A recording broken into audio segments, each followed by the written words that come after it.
Now to this, though, at 5:30, a powerful 7.8 magnitude earthquake rocked Turkey and neighboring Syria today. More than 3,400 people are dead, and that number continues to rise.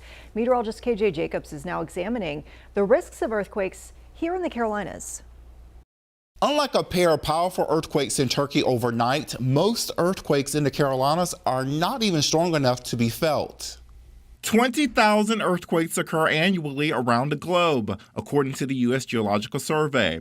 That's some 55 earthquakes per day worldwide. Despite the history of earthquakes in the Carolinas, the risk for quakes is low. A number of old fault zones area mountain building we call a plate boundary hundreds of millions of years ago. And so there are still some relic fault zones from that can get reactivated from time to time. North Carolina State University earth science professor Dale Bonestill says earthquakes are uncommon to both South Carolina and North Carolina. We're not on what we would call plate boundaries. So you can think of the outer part of the earth as being made of these rigid blocks, and some places are kind of rubbing past each other. We're sort of in the middle of a block here. On average, 10 to 20 earthquakes occur in South Carolina.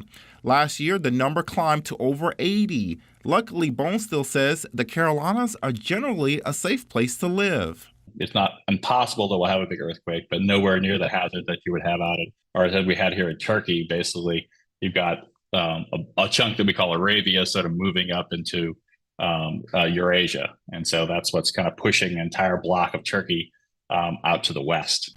The pair in Turkey falls under a 7.0 and 7.9. The effects are serious damage. This magnitude could occur 10 to 15 times per year. Most of our earthquakes are 2.5 or less, although there was a magnitude 5.1 quake in Sparta in 2020 and an estimated magnitude 7 earthquake in Charleston in 1886. KJ Jacobs, WCNC Charlotte.